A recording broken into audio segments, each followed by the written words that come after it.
Hello, I wish I was a little bit taller. I wish I was a baller. I wish I had a girl who looked good. I would call. Hello and welcome to the SC Ballers Q&A podcast. I'm your host and coach of the Terrace Crew, Matt Ricks. We are here at the final major buy round, round 18, and joining me tonight to go through all the listener and viewer questions, it's coach of the Caspernators, Danny Boy Ricks. Danny Boy, how you going, mate? I'm good. SuperCoach wise, not excellent. Very bad week for myself.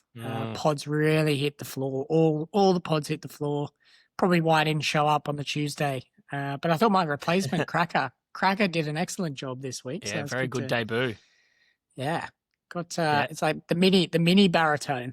Got the smooth So tones coming smooth. through. Not quite as baritone as the baller baritone, but No. but yeah, very, very smooth. Yeah, it was a tricky week last week, and I thankfully came through it pretty unscathed.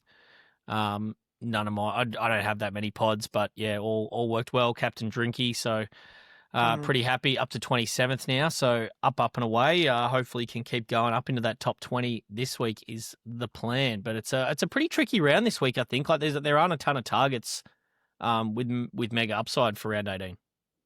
No, it's a bit like, do you want to pull the trigger and get a trade, use a trade to get maybe a middling player, maybe a premium who you want to take for the run home, but is that the cost of another premium player? So I know we've got a few questions on that tonight, a few sideways trades that might be enticing this week, but for the long term might cost you in the end. So yeah, I mean, just in general on the buy rounds, my musings, I think going to change my strategy for next year already. Like, it's been really difficult trying to hold all these premium guys, particularly Origin guys. I think I'm probably going to go into the strategy next year of particularly the forwards, just getting rid of most of the Origin forwards, because it seems like all of them are taking a downturn over this period.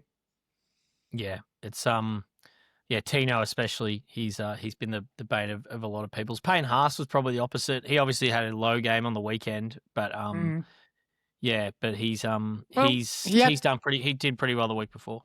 Yeah, he's had one outlier game where he went well, but I think he's still probably averaging much lower over his last 5 rounds than he was to start the season. So, whereas someone maybe you can hold a centre wing a bit more through Origin, the likes of Zach Lomax, like these wingers, even though they do a fair bit of work, they seem to be backing up. So it is always a bit of a lottery, but yeah, just something to look at. The other thing I was thinking about is player holding cash on the sideline.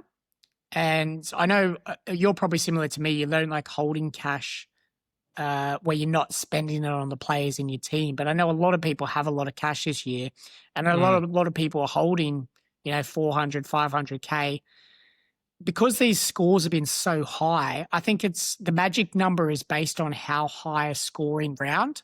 So it means that a lot of players, when they go a bit low, there's a large break even. So a lot of players are bleeding cash quickly with these high rounds. And there hasn't really been a low scoring round so far. So holding some of these top level guys rather than just holding bank on the side, I think has been a little bit detrimental this year. We're going to need an accountant to come on this podcast and talk us through depreciation and appreciation, and inflation. I know the Podfather's right into his investments at the moment, so maybe should have got him on. But yeah, it is something to look at. Let's get into it anyway, Dan. And we need to remind everyone to get along to sign up to baller.live. We're doing a big sign up push at the moment, getting ready for the Run Home Challenge, which we have launched. We are launching the actual game very, very soon. Make sure you get along to baller.live, check it out, sign up. There are $7,000 worth of cash prizes for our Run Home Challenge, rounds 20 to 27. Most amount of points. Everyone starts again on 0. We'll have the ladder on baller.live. Really, really pumped. Dan, I know Tubes is not making any trades until round 20. You're probably not that as aggressive as Tubes, but I'm sure you'll be keen to come home strong as well. I'll be lucky to have trades by round 20. So I think I've got 9 at the moment after this week. Yeah. So very low. It's not too bad. It's not too bad. I'm probably 4 players off my like a very strong final team. So, Yep. but you think about that, that's 4 trade-ins and probably enough. I'm down to only 4 trades left for injuries. I'm going to be really holding on back end of season. But I think Tubes is right. He's obviously got no chance in the overall. So just hold on to those and make some pod moves. But it's going to be a lot of fun. Still got his man Shibasaki. I mean, exactly. Big pod. We're gonna do some content. We're gonna do some specific content for the Run Home Challenge as well, for strategy and how you can go about winning that. So it's gonna be a lot of fun.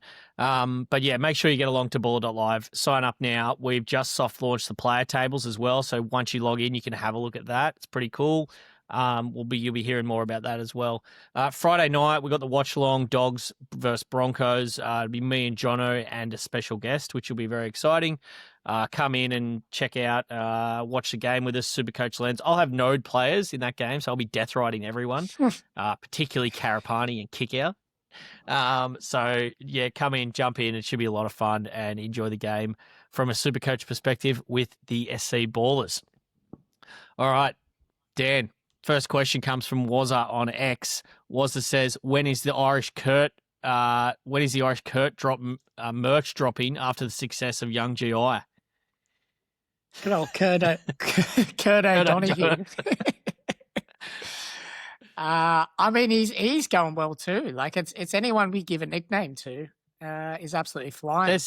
He's on the podium for Cold Heroes this year at Baller Towers. Yeah. Young GI is obviously head and shoulders above everyone. Like how we haven't even spoken about this, Dan. How good was this Young GI content? Get about Shibasaki, mate. You're an absolute legend. For everyone who hasn't seen it, go check out social media because it is crazy. He's given us a shout out. We've given him the Young GI shirt. I can't. I'm a Queenslander now. I'm going for Queensland this week. I can't. Got to support our boy. He's got a walk-up start for a job when his career ends, whether that's next year or 4 years' time. He's just walking straight into Baller Towers and being lined up. The cult hero of SuperCoach. What an absolute legend. Look, was our Irish Kurt merch maybe? We'll see how we go. We'll see how we go. Very, very, very, very flexible player, Irish Kurt. Great utility value, and he's doing great. So, well done. Dan Hughesy FPL is asking about Hines and Cleary. He says he's got 13 players this round, including Hubner, LKT, Billy Smith, so a few spuds. He's got 13 trades left, so he's pretty well placed. He's thinking Hubner and Asako to Kickow and Markey, but that leaves him short of money for Hines to Cleary if he wants to do that next week. What are your thoughts there? And just a continuation on from that. He's asking if he will regret losing the chance to go to Cleary if he makes those trades. Yeah, a bit of a tough predicament. I'm assuming he has Jerome Hughes as his other half there. So it's obviously he's decided he's going to get rid of Hines. But that makes it tricky if you don't have the cash. I don't feel Isako to Marky Mark is the trade you want to make. I think Isako still has some big scores in him. I feel he's probably just as good as a 5th or 6th centre wing playing on matchups. Maybe you're a bit short this week with 13 players, but I'd probably look to try to swing it another way. I'd probably suggest rather than bringing in Kickow, I'd probably look if you've got enough somewhere in your forwards to nuff out this week to get the cash for Cleary and probably bring in a Kickow or a Marky Mark. So you bring in one premium for this week, enough, and then you should have the cash to go up to Cleary next. Yeah. I'm also against trading Asako. I had planned to trade Asako originally this week, but just with my numbers for 19 and uncertainty around Origin backups, like I've got Munster, I think he's probably due a rest. I'm looking at holding Asako through to at least round 21 now, and then making a decision. The number one reason there is, like I said, round 19, good number. They play the Sharks, which, he should have an okay floor for. And then they play the Cowboys in round 20, which is premium matchup. They're at home. And the Dolphins score 50 points every week, so that's a done thing now. It's incredible. He gets 9 goals, so that's 36 points in goals. So yeah, I have seen teams that it's not as straightforward, and I just don't know about Markey being. I'm planning to bring Markey in, like, full transparency. Is he a move heaven and earth guy? I don't think so. I'm trading Greg Marju to him because I'd held Greg. Like, that's an easy trade in my mind for the next, that gets me and Markey for 18 and 19, and I think Markey's a great option. But Markey isn't top tier centre wing still. He's a very, very good high end mid range centre wing, but I would say he's low range premium. Yeah, like if I didn't, same like, as Asako. Yeah, and like I got Karaz last week, like half a SuperCoach did, because he's the kind of guy that is scary to miss out on in these big buy rounds. So I just feel he's probably a tier down from the big four: Herbie, Garrick, Karaz, Lomax.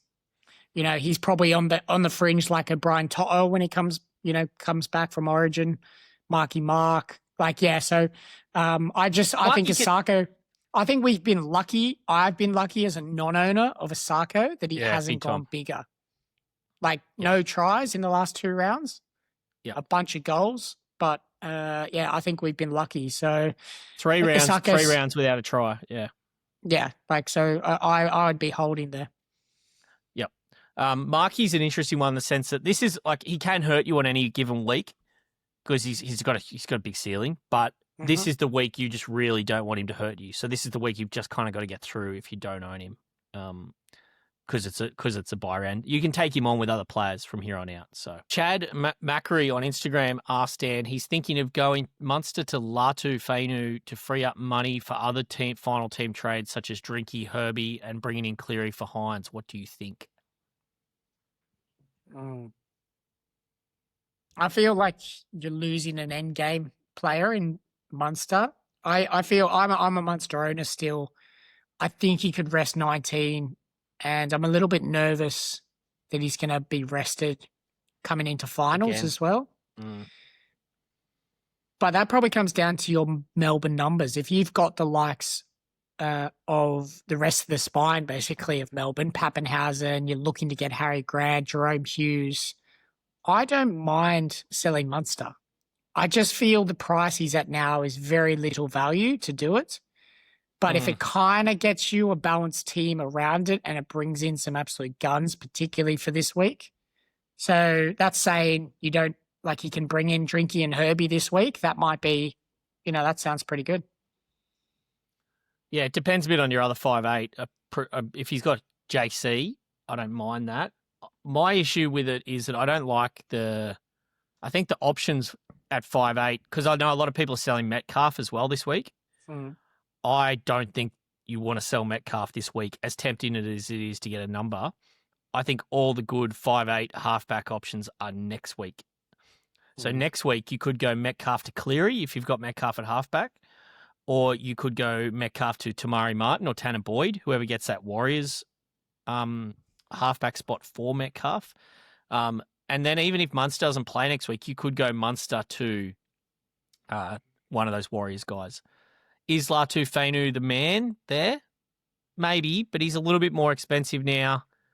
I just think if I was you there, I would hold my horses, Chad, and maybe wait, because Munster may back up. This feels like the season where players just keep backing up.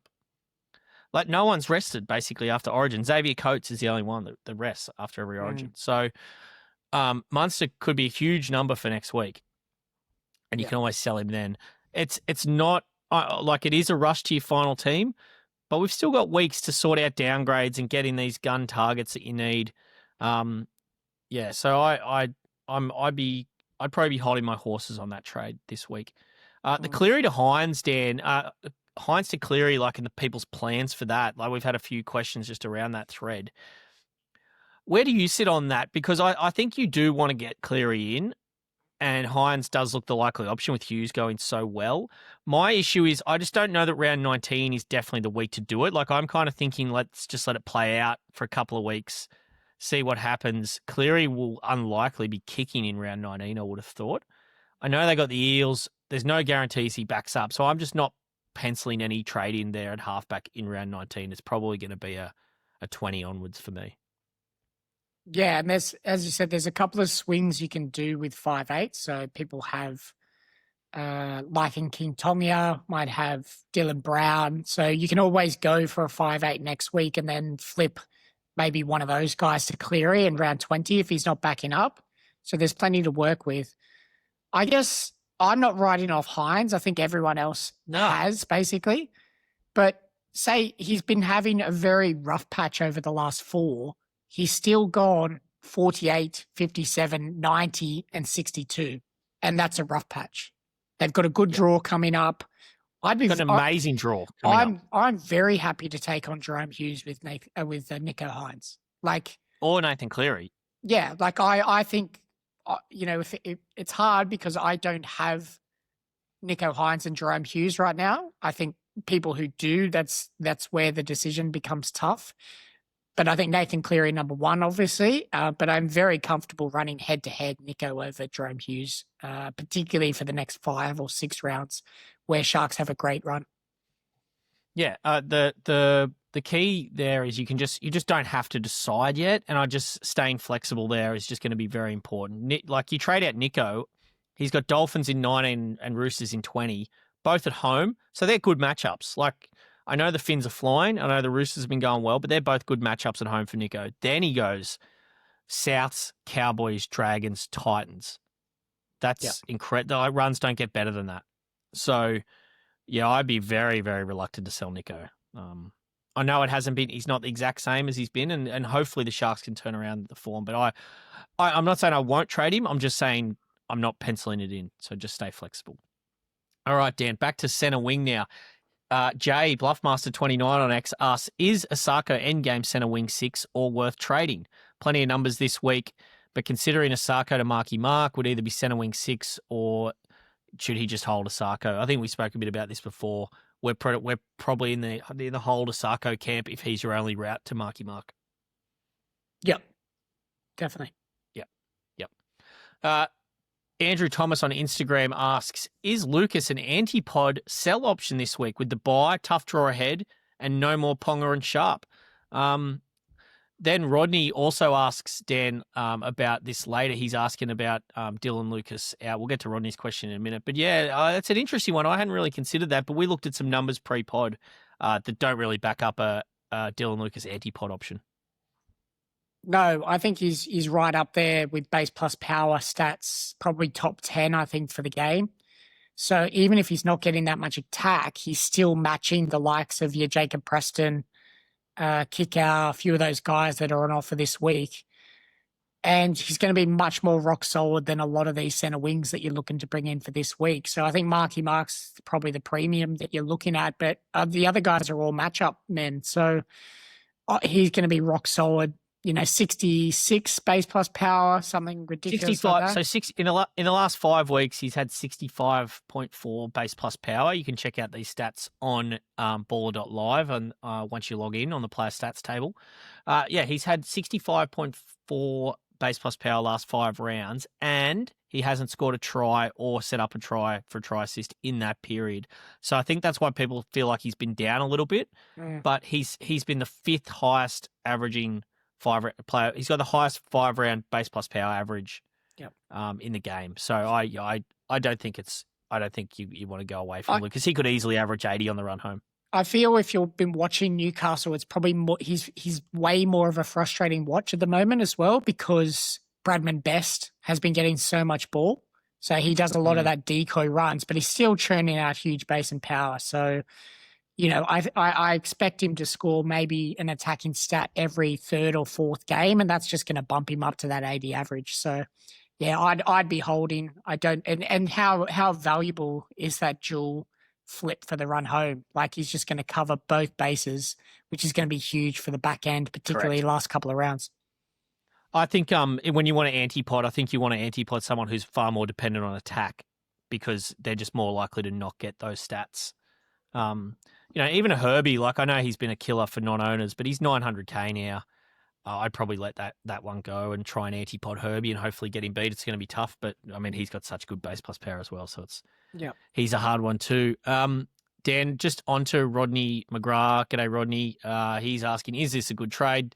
Dylan Lucas and Tamale out, Marky Mark and Preston in. Leaves him with 22K in the bank and 8 trades. Rank 1,545. 7 weeks of green arrows. Well done, Rodney. Wow. And one of our biggest fans on Facebook. So, my initial reaction to that is, Dan, he probably just needs to make one of those trades. Just Tamale out and one of Marky or Preston in. Sounds pretty good to me. Has he just heard the news that Tamale re-signed and now he wants to get rid of him, or like what? Why is Rodney? What? I don't know how he's just been waiting for the right moment. Just stewing. Yeah. So I mean, definitely get rid of Tamale. If you can do Tamale to Marky Mark as one trade only, excellent. Yeah. Like that's just top notch this week. Again, Dylan Lucas, I'd probably hold on. Preston started the year with a couple of 40s, particularly when they weren't looking for him in attack. So I don't know. I think he'll still average 65 easily, but I don't think I think there'll be decisions to be made at the back end where Preston's probably your 18th and 19th man. Yep. Preston on the right edge, not as good. His only ton this year came on the left edge. Shout out to Rugby League Realm. He let me know that one. So, yeah, it's just not quite the right spot to be. I will say, Dan, that both Kickout and Preston, I'm not going to own either of those guys this week or for the run home. That Bulldogs run scares me. They got a great run coming up here where they play the Broncos this week. Then they got Cowboys, Dragons, Manly, Tigers. Great 4-game stretch. So I'm not putting anyone off buying those guys. I probably slightly prefer Kickout still at the price. I heard Tubes and Jono having a bit of an argument about this on the Tuesday pod. I just like the Kickout roll better on the left. So I'd be in the Kickout camp there. But I think Marky Mark for Tamale is the right buy there, and then just hold your lollies with Lucas, Rodney. James Broadbent. G'day, James. Good man on X. He asks, is Marky Mark this week and miss Carraz or Lomax for the run home, or miss Marky Mark and get both Lomax and Carraz next week? So he's got to make a call on getting 2 out of those 3 players, Dan. That's a very interesting one. I've been floating not getting Lomax early, so I think you can hold off on getting Lomax. I feel like you need him for the last run that Eels have. And he is definitely top 4, if not top 2 centre wing for the run home. But the next 4 games they go Penrith, who are very much on the up, Canberra, Broncos, and Storm. So, they played the Dragons on the weekend and Lomax was on 10 at half time. Like, they are not going to roll over teams and score that many points like they did in the Dragons in the second half on the weekend. So I think you could lay Lomax for that period. Maybe Marky Mark is a bit of a flyer for now for a few rounds, and then maybe look to swing that later on, because you do have to kind of go. I feel you have to go for points right now, and Marky Mark has a great run the next 2. If he can then bag a couple more tries in that, I think he's going to be well set up to maybe flip to Lomax, who might be at a lower price. Yeah, and I'm going to sound like a hypocrite because I'm buying Marky Mark, but I think the other 2 are just far more essential. I own the other 2 already, so that's why I'm happy to get Mark. On the ball projections, Dan, 5-round look ahead projections this week included, 6-round, round 18 to round 23. Baller projections got Marky averaging 70 across that period, where we've got Lomax averaging 82 and Carraz 79. So even with that tough matchup, the projections still love Lomax, just given his base plus power. And yeah, it's just, I think Lomax is standout top 2 centre wing for the run home, even with that tough draw. Herbie, I've got Herbie. Ball projections got Herbie on top, followed by Lomax, then Carraz. Brian To'o is the pod option there. If he can come back from injury. The injury is probably just a bit risky there. That's what I'm looking at. I think Brian To'o can definitely take on Lomax over that period. I know usually my projections are very much in line with the baller projections, but they're just slightly off on Lomax at the moment. So I don't know. I think Parramatta are in for a real struggle over the next 4 rounds. Like, they got beat by the Dragons. I agree. He can just score so well, though. He can just score well. He's as matchup proof as it gets at centre wing. Him and Herbie. Yeah, but you've got such a buffet now of people to choose. Like Yep. I feel that he's a great one to antipod because everyone's going to jump on. He could still average really high, but I feel like he's just a good one to antipod, particularly for maybe the next 5 rounds. This is just such an important round. So I think it just comes down to how aggressive you want to be there, James, with this week. And if you think Marky's going big, then you can pull that trigger. But I think the other two are essential. The other thing to note there is they've both got to get through an Origin game, Dan. So there's no guarantees they back up next week. Karaz is obviously 18th, so it's highly likely that he will. But just something else to consider.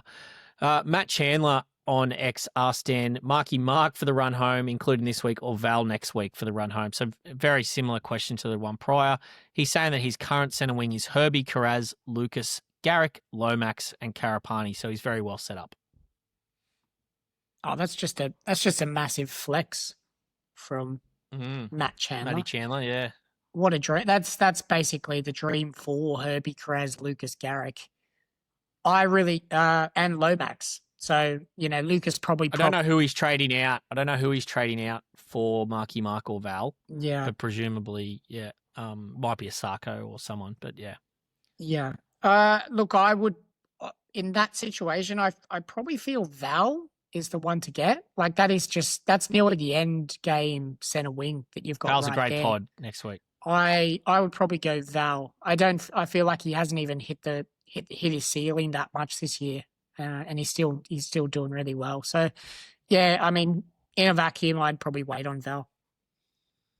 Yeah, Val, they just got the hard run all the way home, Dragons. That's the only tricky thing there. I would suggest that you could potentially do both if you want, if that's how you want to structure your centre wing, because you could flick Lucas up to the 2RF as well. So, could be a situation to get Marky this week and then get Val via Lucas up to 2RF. So, Dan, Matty 82A is asking about nuffs and who the best nuffs are. So he's got Riley Smith with Watson at hooker 1.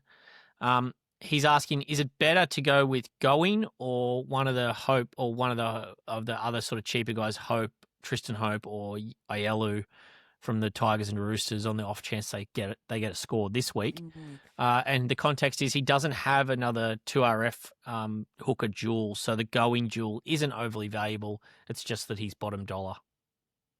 Yeah, so what's his name, Matty? I think you're really onto something with this Going. I think that is definitely your best option because you will have Watson and Going in your hooker going forward for the next 1 or 2 rounds.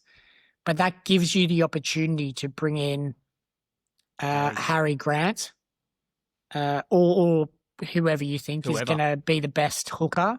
And then you have basically the perfect setup. So I know yourself, Matt, we have Tom Starling as that second. And we're probably going to see Watson as our hooker number 1, Starling as our hooker number 2, and then Going in the second row. So you can flip Watson and play Starling if you want to, or if you need to for a second rower sort of thing. But I think you're in a great position there, Matty, who's asked the question, to go enough, free up a lot of cash. I think Riley Smith is, 400K or something like that at the moment? Yeah. So I don't think you got to be too urgent on that move, though, I would say. Because you don't need to do that this week. Well, he might. I would just suggest he might because it frees up cash to bring in elsewhere. So if it's a cash option, I'd definitely bring in Going. I would not touch Hope and Luelu at all. No. Like stay away completely from that. So it's that's definitely just trouble for later. Yeah. So I'm saying Going would be good, and you're saying you probably, if that's not the case, you don't make a trade there. Yeah, I think like Riley Smith suspended this week and next as well. Connor Watson will be back to play round 19 for him. If you don't need to free up cash, I would just say you can wait because you can always go Riley Smith down to Going at any point. He says, Dan, that the Going's duel isn't overly valuable, but I think you've just put a really good case forward that it might not be valuable this week, but going forward, it is going to be really valuable with Connor Watson. So just frees you up to get Harry or another hooker. Like we could get a hooker out of nowhere who just kills it and you want to buy him. So, who knows? So we'll see. But yeah, I'd agree with that. All right, Dan, captains and trades this week. What are you doing trades-wise to kick us off? Oh, I don't know. So one of my pod moves 3 weeks ago was buying Jackson Purdue. I was and with the look to go, he is playing Titans in round 17. This is perfect. He's going to ton up. He hits an 18-point game, hits the floor, lost 150K for me already, and he's got a break even 114. And he's playing the Melbourne Storm without any Cowboys, no origin stars. So I feel I've got to get rid of him. Like, I just cannot fathom. I know Tubes and Jono tried to convince me on Tuesday night that you should keep him. I just never see a scenario now seeing that against the Titans. Although he did come close to getting some attacking stats, I would just never play him in my side. And it's basically just relying on Munster going down injured and you've got him as a backup there. But then you're not confident anyway. I feel this week, and who I'm trading in for him is Kane Bradley. And Kane Bradley, I feel, will turn into the perfect nuff in a few weeks.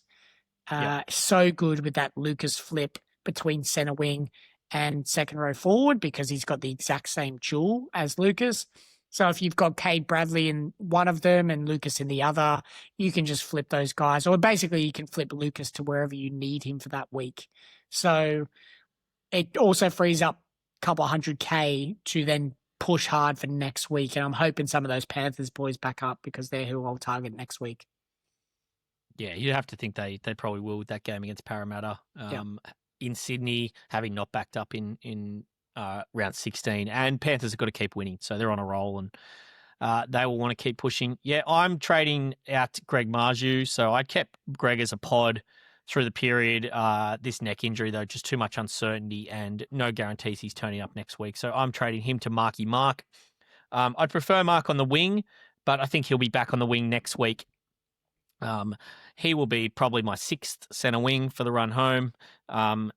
He's got a great ceiling, and I think he's the premium option this week who could go nuclear in a great matchup against the Tigers. Hopefully the weather is looking okay in Sydney. My other trade is Oren Keeley, who a lot of you may remember I brought in accidentally about a month ago. He's made 110K now. I did trade Zach Hosking to him, so that's actually not worked out this week, so I could really use Zach Hosking not going well this week. But it has freed me up to make some other moves, so I think all in all, it's been a neutral sort of trade for me. But he is gone. Thank you, Oren, for your service. Kane Bradley I am bringing in there. I am thinking about Dan Feketi. I'm keen to hear your thoughts on Feketi. He's 380K. I reckon he's tied down a starting role in that Roosters pack now for at least a month. The things I like about Feketi is I think he's going to score well as a premium 2RF/FRF for that time. He's 380K. You're not going to be able to get him after this week. I just feel like he could be a point of difference gun for that period. The downside is he is 380K, so you are tying a bit more money up than someone like a Bradley, and he's not going to be a guy who's in your final team by any stretch of the imagination. Even if he does kill it, everything would have to go right for that. But I do like that he's here next week. He's there next week. He's there this week and next week. I don't know. There's just something telling me that he's going to be a really good SuperCoach player for the next month. Yeah, I'm very impressed. I think he's a very good young player. For me, I can't get him. It's just I've kind of made my bed in my forwards. And like a lot of people now are struggling and seeing, like, you've gone too hard at front row forward. A lot of people have these huge amounts of premium guys up there.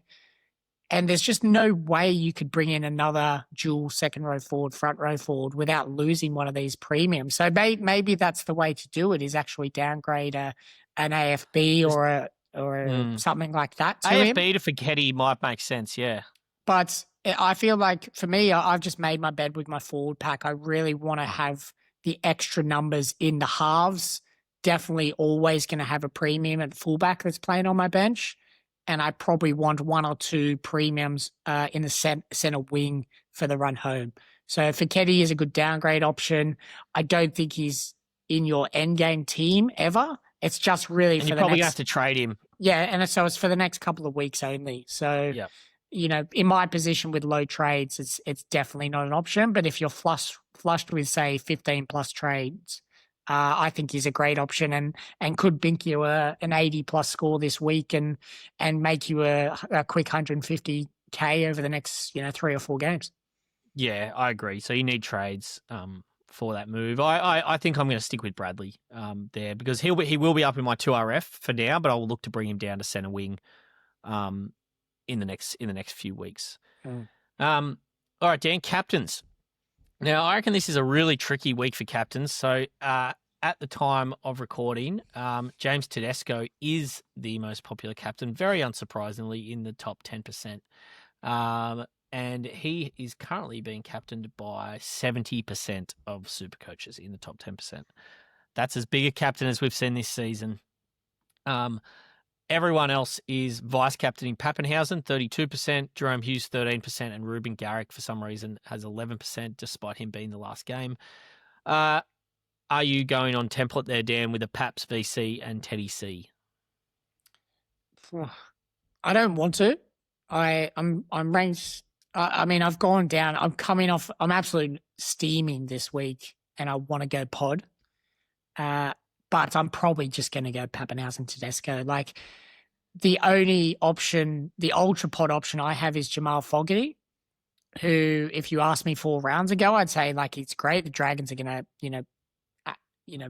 they're going to put it. The Raiders are going to put a bath on the Dragons, but yeah, it's hard to do with the ceiling issue. But it's just so juicy for Pappenhausen and Tedesco. I know you've got a bit of theorizing around Tedesco as a VC and some. I think that because Manly played the last game and they've got a good matchup versus Souths as well. You could look to VC Teddy just to get a bit of, like, you're minimising exposure. Like you say with that scenario, you're taking on Pappenhausen, right? Like, and his ceiling against the Cowboys, which is no doubt quite large. But I think if you look to VC Teddy, that you're not going to be happy with whatever. Sorry, if you VC Paps or whoever else, you're not going to be happy with a 95 to 100 loop, where you should be really happy with that in a free loop week. You are then exposed to Teddy going nuclear, so 140, 150 plus. Now, I think if you go VC Teddy, you can then you're in control of the Tedesco score against the field, so you don't have exposure against the rest of the field there. So if Teddy goes 100 or 110, you go, yep, easy loop. Nothing's happened. I've just captained Teddy just like everyone else. But if Teddy, for some reason, then also you get on, so if Teddy only goes 50, then you've got Garrick, or if you're lucky enough to be a Lehigh owner, or even a Turbo owner, you can captain any one of those Manly guys pretty comfortably in that game. If it does go wrong, and then you've got a pod captain for the week. So the risk with that is just Pappenhausen and his score. So it is still a very big risk. But I'm just saying that you're not going to feel comfortable looping a loopable score because you should be taking the 100 loop with Pappenhausen if he does score that. But you are going to feel exposed on Tedesco there. So yeah, that's just something to think about. But yeah, I'd be very reluctant to be taken on Teddy in any capacity this week. So what are you doing? I don't know. I haven't thought about it enough yet. It's still 2 days until we're recording Thursday morning, so it's still, I don't have to worry about this till Saturday completely. But I'm not too sure yet. Yeah, and look, but I'm more just throwing things out for consideration. I feel like for me in the Fogarty VC, and if you are kind of down in the ranks, I would probably look for an Ultra Pod VC this week, because that's your other option, is because you're kind of certain that Teddy is going 80 plus by just turning up and playing 80 minutes on the field. It's a very free look at a very Ultra Pod VC this week. So, even if Fogarty comes out and churns a 50, and most likely he does, the way he's been going the last few weeks with that groin injury, I am still going to sleep well knowing that Teddy has the C. What was Jono saying? Like, he just feels nice. The warm blanket. The warm blanket. Teddy's still going to be that for me this week if I go that Ultra Pod route. But I like that point. I didn't really think of that. You're not really death riding Teddy if you're making the VC. You're just mitigating the unlucky head knock or injury or low score when the majority of other people will have the captain there. So yeah, I don't mind that strategy at all for you. Yeah. All right, Dan, that'll see us out tonight. Best of luck for round 18 and enjoy the rest of your week. Your beauty.